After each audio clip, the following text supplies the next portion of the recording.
দলের মধ্যে বিদ্রোহ, দল ভাঙার চেষ্টা, দলের অন্যান্য সদস্যদের ভাঙিয়ে নিয়ে দলটাকে নিজের করে নেওয়ার চেষ্টা, পিসিকেই বাদ দেওয়ার চেষ্টা। ফলে কি হলো, পিসি দল থেকে তাড়িয়ে দিলেন ভাইপোকে। হেডলাইনটা পড়ে বুকটা পুরো ছ্যাঁত করে উঠেছিল। এও সম্ভব? ভাইপোকে দল থেকে পিসি তাড়িয়ে দিচ্ছে। পরবর্তীকালে বুঝলাম যে এটা আমাদের পশ্চিমবঙ্গের ঘটনা নয়, এটা হচ্ছে যোগী রাজ্যে উত্তরপ্রদেশের ঘটনা। এবং সেখানেও পিসি ভাইপো আছেন, সেখানেও ভাইপো ওই পিসির নামেই চলেন, দলে নিজের কোনো কিছুই নেই। এবং সেখানে দেখলাম ভাইপো আকাশকে একেবারে দল থেকে তাড়িয়ে দিয়েছেন বিএসপি প্রধান মায়াবতী। বহুজন সমাজ পার্টি দলে ভাঙন, ভাইপোকে দল থেকে তাড়িয়ে দিয়েছেন পিসি। কিন্তু কি হলো এবং সেখানকার সঙ্গে আমাদের বাংলার পিসি ভাইপোর কি মিল আছে, সবটা বলবো আপনাদের। এই প্রতিবেদন শেষ অবধি দেখুন। আমি মানব, দ্য নিউজ বাংলায় আপনাদের স্বাগত জানাচ্ছি। রবিবারে আমরা দেখেছিলাম যে ভাইপো আকাশকে, আকাশ আনন্দ মায়াবতীর ভাইপো, তো পিসি মায়াবতী আকাশ আনন্দকে তার পোস্ট থেকে সরিয়ে দিয়েছিলেন। তার পোস্ট ছিল ন্যাশনাল কোঅর্ডিনেটর। বহুজন সমাজ পার্টির, জানি না ন্যাশনাল দল এখনো আছে কিনা, বহুজন সমাজ পার্টির ন্যাশনাল কোঅর্ডিনেটর পদে ছিলেন এই আকাশ আনন্দ, মায়াবতীর ভাইপো।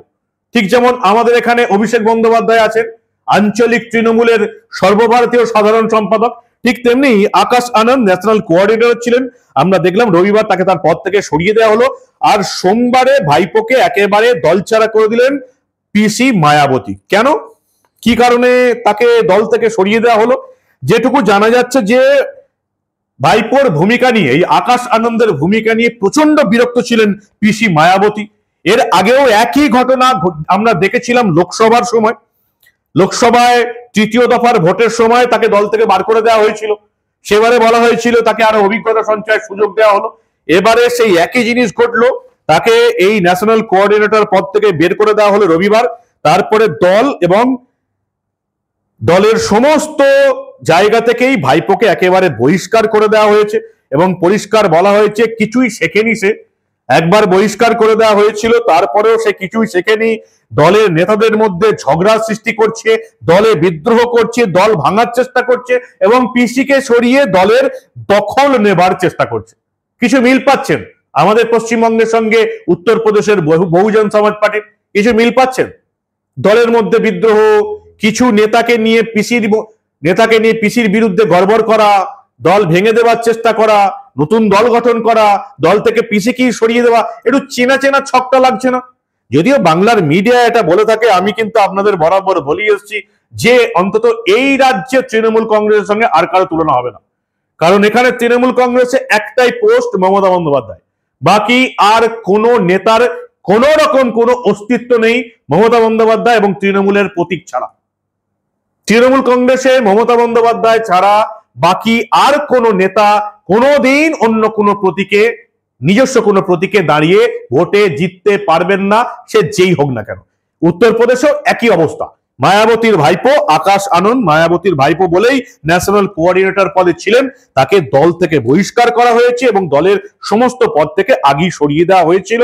এবং মায়াবতী বলেছেন কৃতকর্মের জন্য ওর মনে কোনো অনুতাপ দেখা যায়নি, যেটা রয়েছে সেটা হচ্ছে অহংকার। আমরা তাকে শিক্ষার সুযোগ দিয়েছিলাম, সে কিছুই শেখেনি, তার জন্য এই পদক্ষেপ নেওয়া হলো। উত্তরপ্রদেশে পিসি মায়াবতী, বাহেনজি বলে যিনি পরিচিত, ভাইপো আকাশকে তাড়িয়ে দিয়েছেন। যদিও উত্তরপ্রদেশে দেখলাম এই পদটা, যে ন্যাশনাল কোঅর্ডিনেটর পদ থেকে আকাশ আনন্দ ভাইপোকে সরিয়ে দেওয়া হলো, সেই পদেই আবার আনা হয়েছে আকাশের বাবা আনন্দকে এবং বিএসপির প্রবীণ নেতা রামজি গৌতমকে। অবিশ্বাস্য ব্যাপার। অর্থাৎ ছেলেকে সরিয়ে দিলাম, বাবাকে নিয়ে এলাম। পরিবারতান্ত্রিক দল সব রাজ্যেই আছে, উত্তরপ্রদেশেও আছে, আমাদের পশ্চিমবঙ্গেও আছে। এবং সেই পরিবারতান্ত্রিক দলে পিসির পর ভাইপো ক্ষমতায় আসবে, ভাইপোর পর আরো পরিবারের অন্য কেউ ক্ষমতা আসবে, এটাই প্রচলিত রীতি। ফলে মায়াবতী এখন ভাইপোকে, আনন্দকে দল থেকে সরিয়ে দিল মানে এই নয় যে এই পিসির উত্তরাধিকার আকাশ আনন্দ হবে না।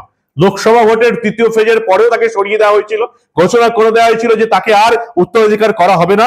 পিসি মায়াবতী আবার তাকে ফিরিয়ে এনেছিলেন 1 বছরের মধ্যে। এই নিয়ে দ্বিতীয়বার পিসির রোষে পড়লেন আকাশ আনন্দ, 2023 সালে প্রথমবার জাতীয় সমন্বয়কের দায়িত্ব দিয়েছিলেন বিএসপি নেত্রী। লোকসভা ভোটের তৃতীয় ফেজের ভোটের সময় তাকে সরিয়ে দেওয়া হয়েছিল। তখন বলা হয়েছিল আকাশকে আরো অভিজ্ঞতা অর্জনের সুযোগ দিতেই এই পদক্ষেপ। লোকসভা ভোট মেটার পরই আবার ভাইপোকে পদে ফিরিয়ে নিয়েছিলেন পিসি। ফলে পিসি ভাইপোর এই নাটকটা উত্তরপ্রদেশের অন্যান্য রাজনৈতিক দল খুব একটা গুরুত্বই দিচ্ছে না। প্রত্যেকেই বলে এসছে একবার দেখেছি, দুবার দেখছি, এরপরে আবার আকাশ আনন্দকে ফিরিয়ে নিজের উত্তরাধিকার ঘোষণা করবেন মায়াবতী। সবটাই কি আমাদের রাজ্যের মতন কিছু মিল পাচ্ছেন? সবই পিসি ভাইপোর ব্যাপার। এই হচ্ছে উত্তরপ্রদেশের ঘটনা, যেখানে যোগী রাজ্যে লোকসভা ভোটে যোগী আদিত্যনাথের বিজেপি খারাপ ফল করলেও তারপরে বিভিন্ন ভোটের ক্ষেত্রে তারা শুধরে নিয়েছে।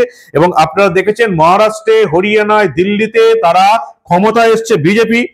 ফলে উত্তরপ্রদেশেও যে আবার যোগী আদিত্যনাথের যে প্রভাব সেটাই বেড়ে যাচ্ছে, অন্তত বিভিন্ন ঘটনাতে সেটা প্রমাণ। কিন্তু আমাদের রাজ্যে কি হবে সেটাই হচ্ছে দেখার।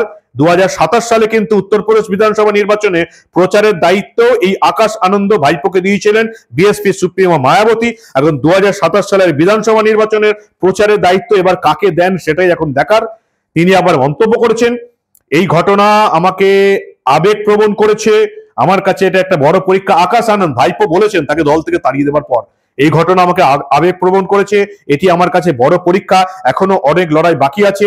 2027 উত্তরপ্রদেশের নির্বাচন, আবার কি পিসি ভাইপোর জোট হবে? অনেকে সেটাই মনে করছেন যে সবটাই হচ্ছে লোক দেখানো। যেমন আমাদের রাজ্যে কোনো কিছু হলেই সেটাই অন্যান্য দলের নেতারা মনে করেন যে পিসি ভাইপোর ঝগড়াটা পুরোটাই লোক দেখানো। পরিবারতান্ত্রিক দলগুলো শুধুমাত্র আমাদের রাজ্যে নয়, এই ভারতবর্ষের বিভিন্ন রাজ্যে আছে পরিবারতান্ত্রিক দল। পিসির পর ভাইপো, ভাইপোর পর অন্যজন। যতই গুরুত্বপূর্ণ নেতা দলে থাকুক না কেন, পরিবারের বাইরে এরা বেরোতে পারেন না। ফলে একবার যদি ক্ষমতা থেকে চলে যায় তাহলে আর ক্ষমতায় আসাটা এদের পক্ষে অত্যন্ত কষ্টের হয়ে যায়। কারণ দলে গুরুত্ব যারা পান না তারা দল ছেড়ে বেরিয়ে যান। উত্তরপ্রদেশেও যেমন দেখতে পেয়েছি পিসি ভাইপোর দলে, আমাদের রাজ্য পিসি ভাইপোর দলে তাদেরই গুরুত্ব রয়েছে। আমরা দেখতে পেলাম যে পরবর্তীকালে যারা সিপিএম এর সঙ্গে লড়াই করে ক্ষমতায় নিয়ে এলো তৃণমূলকে, তাদের আদৌ কোনো গুরুত্ব রইল না। কি বলবেন আপনারা? আমি তো প্রথম থেকে একেবারে চমকে উঠেছিলাম। 1 বছর পরে ভোট, এর মধ্যে ভাইপোকে দল থেকে সরিয়ে দিলেন, একবারে তাড়িয়ে দিলেন পিসি। পরে দেখলাম উত্তরপ্রদেশের ঘটনা। কি বলবেন আপনারা? মিল কিছু রয়েছে?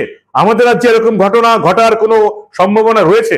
আপনাদের মূল্যবান এবং গুরুত্বপূর্ণ মতামত জানান দা নিউজ বাংলার কমেন্ট সেকশনে। দেখতে থাকুন দা নিউজ বাংলা। আমরা আবার ভারতের বিভিন্ন রাজ্যের রাজনীতির এই ধরনের অনেক ঘটনা চেপে রাখতে দেব না।